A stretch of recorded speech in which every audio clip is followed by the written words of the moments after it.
Pagi ini kita masih melanjutkan ya, kajian kita surat Al-Qiyamah ya, ayat 26 sampai 35 ya, yaitu tentang ketika ruh sudah sampai di kerongkongan ya.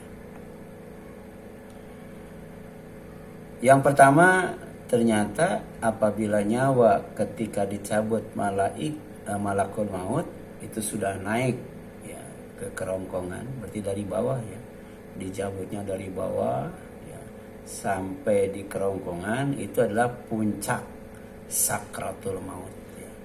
Puncaknya rasa sakit, rasa takut ya, dan lain sebagainya, bahkan rasa penyesalan yang luar biasa. Pada saat apa? Pada saat ruh atau nyawa ya, naik sampai kerongkongan, dicabut oleh malakul maut ya. Dan ini difirmankan oleh Allah ya, dalam surat Al-Qiyamah ayat 26 ya.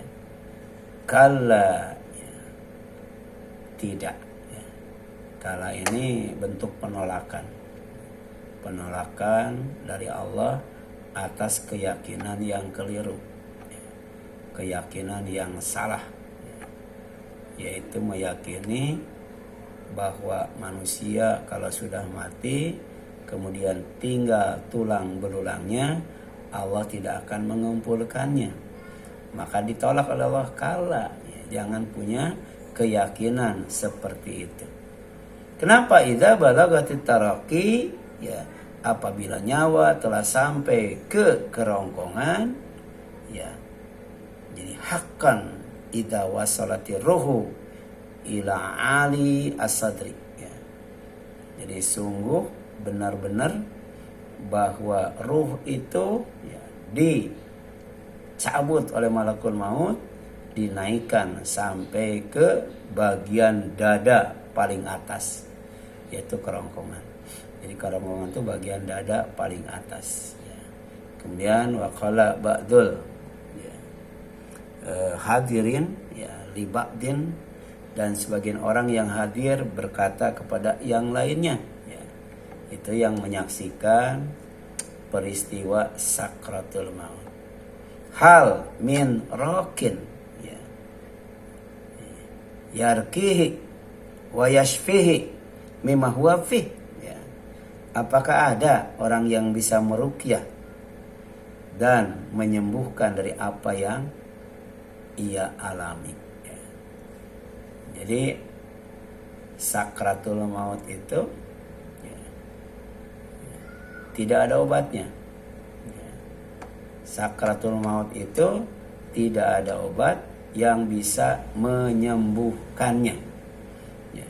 Jangankan menghilangkan rasa sakit ya, mengurangi rasa sakit ketika sakratul maut, tidak ada obatnya yang bisa menyembuhkannya. Sampai wa aikanal muhtadar analladzi nazala bihi huwa firaq ya, huwa firaqud dunya. Dan orang yang sedang sakarat ya, itu telah yakin dengan seyakin-yakinnya bahwa yang menimpanya adalah perpisahan dengan dunia ya. Firaq itu cerai ya. Jadi ruh diceraikan, ruh dipisahkan dari yang namanya jasad ya. Jadi proses peristiwa dipisahkannya ruh ya, dari jasad itu disebut sakratul maut. Dan peristiwa itu kaitannya dengan pengobatan disebut at-taraqi. Saat ruh naik ke dada paling atas, yaitu kerongkongan, tidak ada obatnya untuk menyembuhkannya. Jangankan menghilangkan sakit, mengurangi sakit juga tidak akan bisa ya. Kemudian 5 muayyanatihi ya, malaikatul maut, karena ia menyaksikan malaikat maut ya. Jadi orang yang hadir di dekat orang yang sedang sakratul maut tidak bisa melihat malaikat, Tapi orang yang sedang sakratul maut melihat bukan satu malaikat, ya, tapi kemudian banyak malaikat. Ya. Di antaranya adalah malaikat yang akan menjemput nyawanya, ya, sejauh mata memandang. Padahal malaikat itu besarnya luar biasa. Ya. Yang kemarin penampilannya macam-macam kan. Ya, ada yang bikin tenang, bikin senang, ya, bikin bahagia, ya, bikin lapang dada, ya. Sampai kemudian ruhnya itu ketika sampai di kerongkongan keluar seperti air dari teko atau cerek. Tapi ada malaikat yang menyeramkan, menakutkan. Ya. Sampai kemudian ketika ruh sampai di kerongkongan, keluarnya seperti batang yang banyak cucuknya, ranting yang banyak durinya, kemudian nyangkut di kerongkongan, dicabut dengan keras dan cepat. Itulah gambaran sakratul maut, ya, yang dijelaskan oleh Rasulullah SAW dalam hadis yang sahih. Ya. Jadi orang yang sakratul maut itu melihat malaikat, baik malaikat yang mencabut nyawa atau malaikat yang menjemput nyawa. Wakila, dan dikatakan kepada orang yang sedang sakratul maut itu, man raqa, siapa yang dapat menyembuhkan. Ya. Jadi ruqyah, ya. Jadi ruqyah itu puncaknya pengobatan untuk mendapatkan kesembuhan dari Allah. Ya. Karena manusia cuma bisa mengobati, tidak bisa menyembuhkan. Ya. Dan ternyata pengobatan terakhir, ya, sebagai pengobatan alternatif adalah pengobatan spiritual yang disebut ruqyah. Sebab ada pengobatan tradisional kayak jamu, ya. Ada juga pengobatan yang namanya, ya, kimia itu kan, farmasi, ya, bodrek, paramek dan sebagainya. Ya. Tapi ada pengobatan yang disebut ruqyah, ya, berupa doa-doa baik dari Al-Quran maupun dari As-Sunnah. Ya. Jadi orang yang sedang mengalami sakratul maut, ya, tidak bisa diruqyah, tidak bisa diobati dan tidak bisa disembuhkan sekalipun dengan pengobatan spiritual yang bernama ruqyah. Apa itu ruqyah? Ya, ruqyah itu kalam, ya, yaitu bacaan. Yukra'u yang dibaca, au yusla atau dibacakan. Ya. Jadi kalau bisa dibaca, ya, oleh orang itu, tapi kalau tidak bisa yusla, dibacakan oleh orang lain. Dari mana itu? Minal Quran Al-Karim, dari Al-Quran. Awil adiyah atau doa-doa al-ma'surah, ya, yang maksur dari Nabi, dari Rasulullah. Au, ya, gairihima atau, ya, gairiha atau yang lainnya bisa. Ya.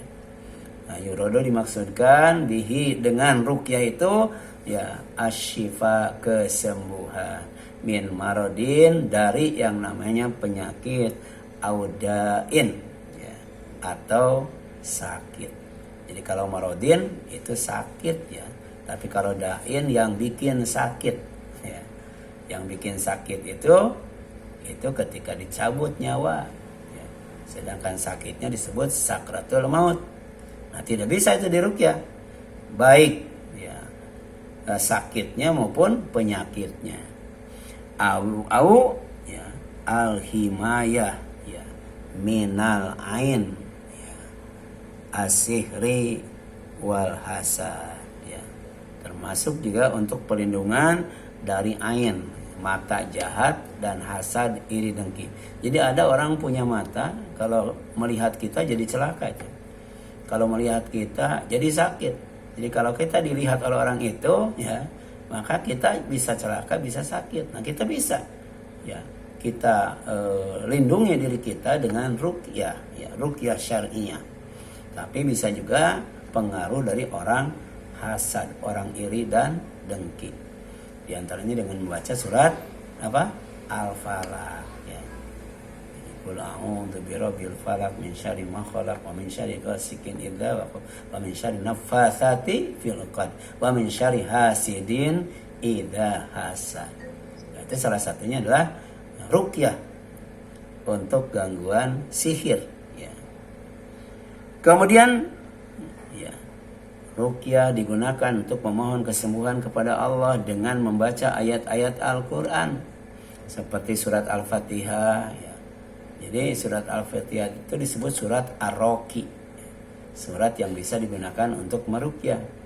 Demikian pula ayat kursi seperti sebelum tidur supaya kita tidak diganggu oleh jin, ya, atau setan. Demikian pula surat Al-Ikhlas, surat Al-Falaq, surat An-Nas, ya. Saya yakin ibu-ibu yang hadir di online ini pasti sudah hafal ini, ya. Jadi kalau nggak bisa baca surat Al-Baqarah atau surat Qaf, ya, atau surat-surat ruqyah lainnya, ini aja yang paling gampang. Al-Fatihah hafal, ayat kursi hafal, apalagi Al-Ikhlas, Al-Falaq dan An-Nas, ditambah dengan doa-doa dari Nabi, ya, sallallahu alaihi wasallam. Ada dua jenis ruqyah itu. Pertama, ruqyatus syar'iyyah, ya. Jadi ruqyah sesuai syariat Islam, ya, yaitu ya, ruqyah, ya, ya, bacaan dari Al-Qur'an dan hadis yang sahih. Ya, tidak boleh yang dhaif, yang sahih. Apalagi hadisnya palsu, nggak boleh. Ya, dilakukan dengan niat meminta pertolongan hanya kepada Allah. Karena Allah itu asy-syafi. Allah itu yang menyembuhkan. La syafi'a illa anta. Tidak ada yang bisa menyembuhkan. Baik dengan obat kimia, obat tradisional, ya, obat herbal maupun obat spiritual. Tetap yang menyembuhkannya adalah Allah. Itu hanya syariat, ya.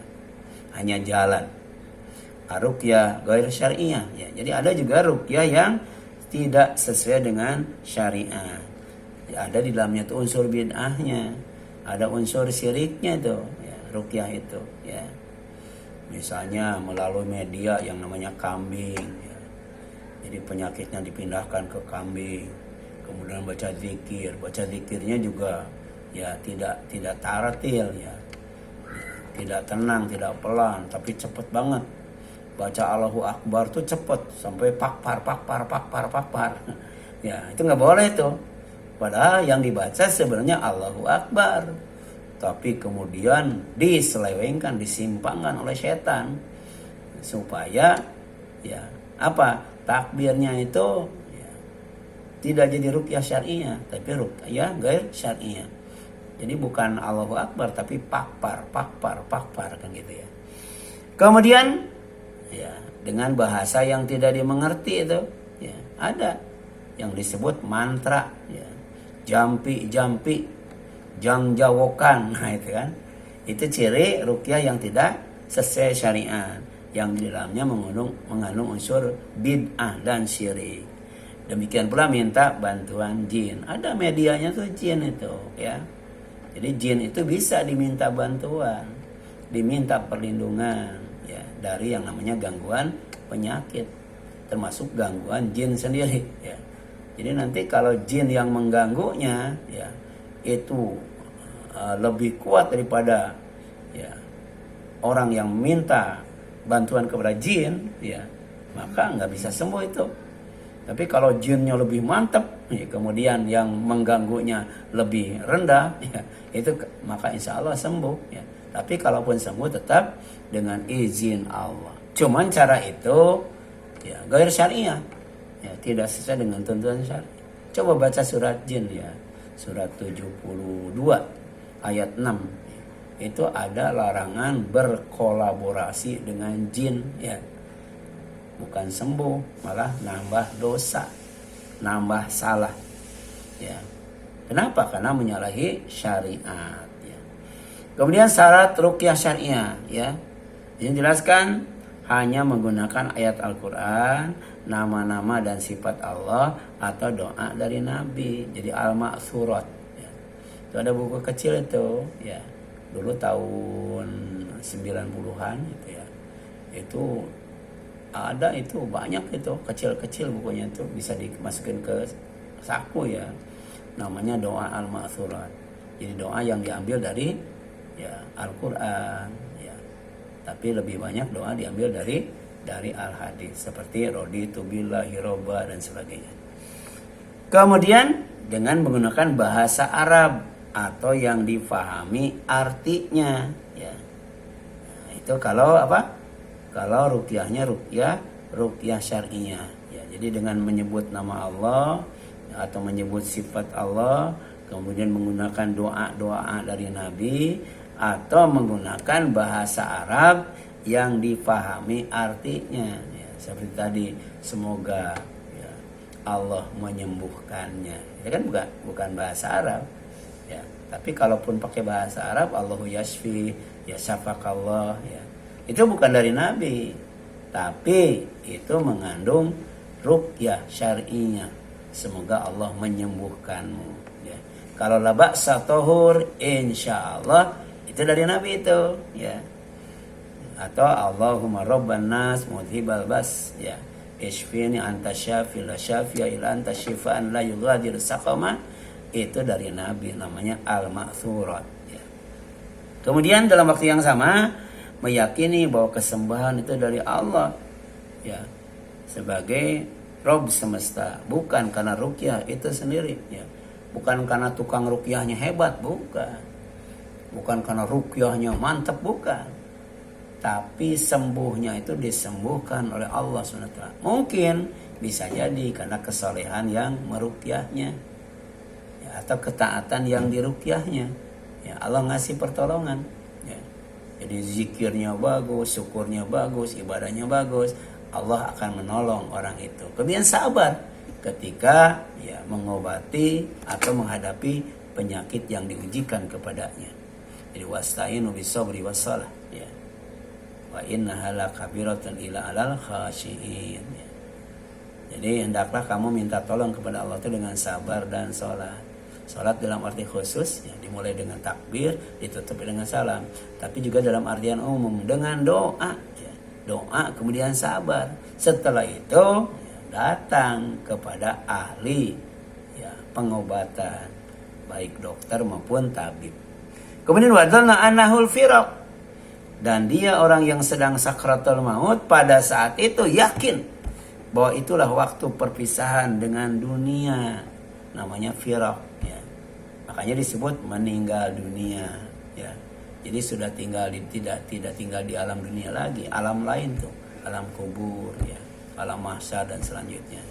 Kemudian dipisahkan jasad dari ruhnya, karena jasad yang ditinggalkannya itu bakal hancur lebur, ya. Diganti dengan jasad yang baru, ya, jasad yang lebih baik, ya, jasad yang lebih kekal, ya. Kemudian wa tafatis saqu bisa, dan bertaut betis kiri dengan betis kanan. Kenapa? Menahan sakit yang luar biasa, ya. Jadi tidak ada pengalaman yang paling menyakitkan, tidak ada peristiwa yang paling menakutkan selain yang namanya kematian ketika sakratul maut. Tapi setelah mati lebih menakutkan lagi, lebih menyakitkan lagi, ya. Oleh karena itu kalau kita selamat dalam sakratul maut, dimudahkan dari sakratul maut, insya Allah kesananya akan selamat dan dimudahkan, ya. Bagaimana caranya? Caranya hidupkan sunnah Nabi, ya. Kemudian hidupkan agama Nabi, agama Allah, agama yang benar, yaitu Islam. Kemudian berlindung kepada Allah dari berbagai macam fitnah yang menyesatkan. Allahumma ahyini ala sunnati nabiyyika wa tawaffani ala millatihi. Ya Allah, ya, hidupkan aku di atas sunnah nabimu, wafatkan aku di atas agamanya, lindungi aku dari berbagai macam fitnah yang menyesatkan. Kemudian ila rabbika yauma idzinil masaq, kepada Tuhanmu lah pada hari itu kamu dihalau, ya. Jadi akan dihalau, digiring itu. Ya, makanya innalillahi wa inna ilaihi rajiun. Kenapa kita digiring, ya, kepada Allah, dihalau kepada Allah? Karena kita punya Allah, ya. Cuman persoalannya setelah sampai di mana Allah menempatkannya, di mana Allah menjadikan tempat kembalinya. Jadi kalau orang yang bahagia ditempatkannya di surga, tapi orang celaka ditempatkannya di neraka. Nauzubillahi min dzalik.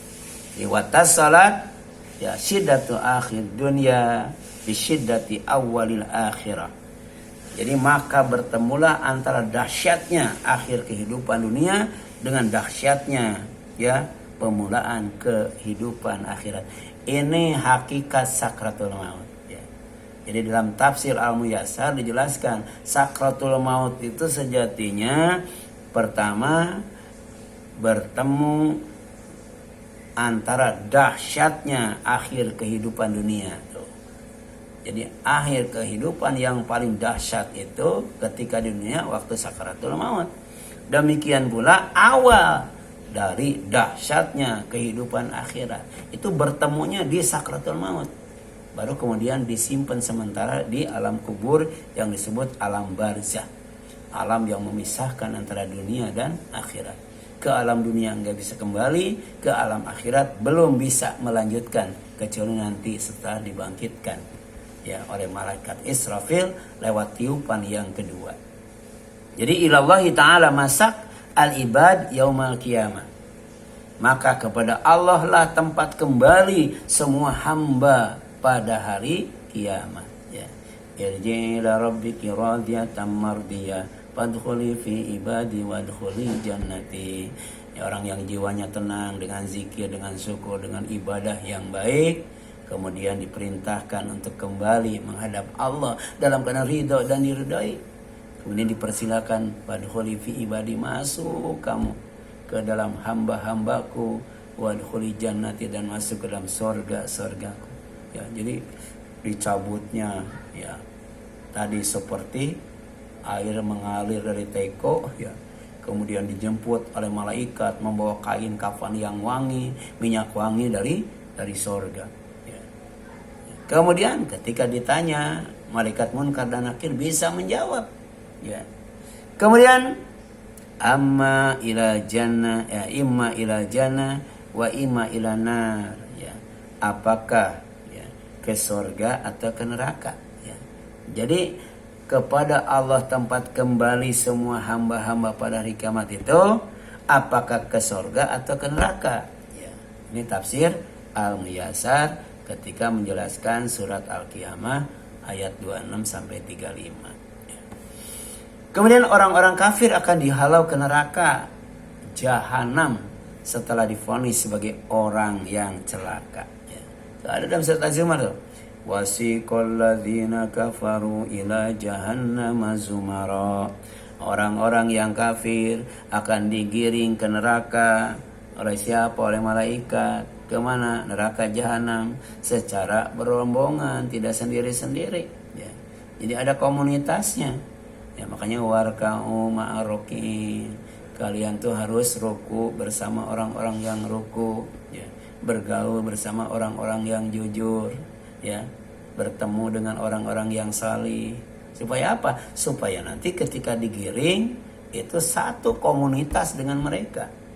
Demikian pula orang kafir, karena gaulnya ada orang fasik dengan orang munafik, orang musyrik, orang mudahin. Nah, maka kemudian akan digiring bersama mereka satu komunitas ya. Kemudian orang yang bertakwa kepada Allah akan dihalau ke surga setelah divonis sebagai orang yang bahagia, sa'id ya. Jadi setelah dihisab kemudian divonis, ada yang syaqi celaka, ada yang sa'id bahagia. Yang syaqi orang kafir, sedangkan yang sa'id orang yang bertakwa kepada Allah. Wasiqal ladzina taqaw rabbahum ila jannati zumara. Dan orang-orang yang bertakwa kepada Tuhannya diantar ke dalam surga secara berombongan.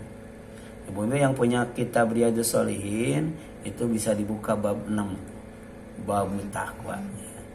Ya, jadi kalau kita mau digiring ya oleh malaikat ya kemana? Ke surga, maka kuncinya takwa. Apa itu takwa? Bagaimana takwa itu? Untuk apa itu takwa? Dijelaskan tuh dalam kitab Riyadhus Shalihin bab 6 ya, silakan nanti dibuka ya. Kemudian yang selanjutnya ada 3 sebab ya celaka dan digiring ke neraka. Apa? Pertama, tidak membenarkan Al-Quran ya. Karena Al-Quran itu wajib dibenarkan. Bagaimana cara membenarkannya? Kalau sudah difahami, setelah dibaca, dikaji ya, diteliti, dipelajari, kemudian difahami, amalkan. Itu membenarkan Al-Quran. Ajarkan, gitu kan? Sebarkan. Kemudian ya, yang menyebabkan celaka digiring ke neraka bukan hanya tidak membenarkan Al-Quran, juga tidak sholat. Ya, sholat. Ya. Bayangkan yang sholat saja celaka. Kalau sholatnya tidak dinilai sholat. Wailul lil musallin. Apalagi yang tidak sholat. Celakanya luar biasa. Jadi fala saddaqa wala shalla. Ya. Mereka dikembalikan kepada Allah. Ya, ke dalam nerakanya itu fala saddaqa wala shalla. Karena mereka tidak membenarkan Al-Quran. Kemudian tidak sholat. Tidak sholat. Ya. Artinya tidak mendirikan sholat. Ya. Jadi ada yang sholat tapi di rumah melulu sholatnya. Ya. Itu baru melaksanakan sholat, belum mendirikan sholat. Kalau mendirikan sholat itu sebagian di rumah, sebagian di masjid, sebagian munfarid sendiri, sebagian berjamaah, kan itu. Itu sholat. Ya. Yang ketiga, mendustakan Rasulullah. Ya. Jadi tidak mengikuti sunnahnya, tidak menghidupkan sunnahnya. Ya. Tidak membela sunnahnya, ya. Itu bisa digiring ke neraka. Yang keempat, berpaling dari kebenaran, ya, berpaling dari kebenaran. Walakin kadzdzaba wa tawalla, ya, dia mendustakan Rasul dan berpaling dari kebenaran. Apa kebenaran itu? Pertama, Allah, berpaling dari Allah. Yang kedua, firman Allah. Yang ketiga, janji Allah. Yang keempat, bertemu dengan Allah. Yang kelima, surga Allah.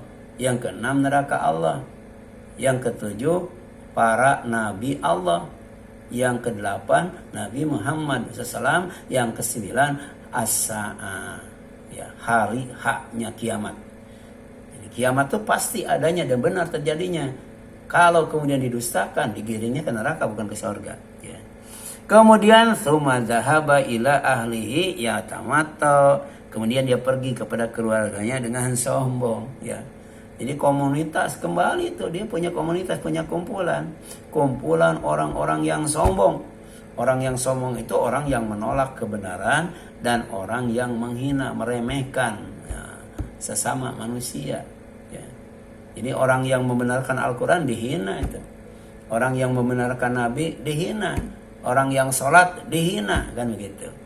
Ya, mereka bersama orang-orang yang mendustakan Allah, mendustakan Islam, mendustakan Al-Quran, ya, bahkan mendustakan siapa?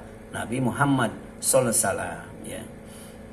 Jadi kemudian aula laka fa'aula, akibatnya celakalah kamu maka celakalah. Kenapa tadi? Akan digiring, ya, ke neraka jahanam, diantarkan sampai ke pintu nerakanya. Kemudian disambut oleh malaikat penjaga pintu neraka jahanam. Ya, kemudian diingatkan bahwa waktu di dunia dia pernah, ya, tidak, ya, mendengarkan peringatan Rasul, tidak yakin dengan akan bertemu, ya, dengan Allah Subhanahu wa Ta'ala. Makanya dipersilahkan masuk ke neraka jahanam, ya, dalam keadaan kekal dan abadi. Dan itu fabi samaswal mutakabbirin. Neraka jahanam itu adalah tempat yang terburuk, pahala yang terjelek bagi orang-orang yang sombong, ya. Kemudian tsumma aula laka fa'aula. Sekali lagi, celakalah kamu wahai manusia, maka celakalah. Nah, kemudian secara umum surat Al-Qiyamah, ya, ayat 26 sampai 35 ditujukan kepada orang yang mengingkari hari kiamat sebagai hari kehancuran alam semesta, hari kebangkitan dari alam kubur, hari hisab dan hari pembalasan, ya. Jadi hari kiamat yang didustakan itu pertama hari kehancuran alam semesta. Yang kedua, hari kebangkitan dari alam kubur. Yang ketiga, hari hisab. Dan yang keempat, hari pembalasan. Dalam bentuk apa? Sorga dan neraka. Sedangkan secara khusus, ya, surat Al-Qiyamah ayat 26-35 ditujukan kepada orang yang bermaksiat terus-menerus, ya, dan terang-terangan. Tidak ada rasa malu, tidak ada rasa takut, bahkan bangga. Sampai sekarang itu di medsos penuh dengan konten-konten maksiat mereka, ya. Jadi di-share itu. Kadang-kala kita bingung, ya. Mau ngaji muncul, mau ngaji muncul, mau ngaji muncul. Kemudian di skip juga nggak bisa, ya. Ditonton dosa, kan. Kemudian kalau kita matikan, mati. Yang kita cari nggak bisa juga. Oh, teknologinya canggih banget itu, ya. Sehingga orang itu tidak bisa, ya, keluar dari maksiat, dikepung dengan maksiat yang kontennya dibuat oleh mereka, ya, lewat snack video, lewat YouTube, Instagram, TikTok dan sebagainya, ya. Jadi terang-terangan karena mendustakan Rasulullah dan risalah yang dibawanya. Apa itu? Al-Quran sebagai petunjuk, Al-Islam sebagai agama yang benar. Wallahu a'lam. Ya. Silakan Ibu, ada yang tanyakan?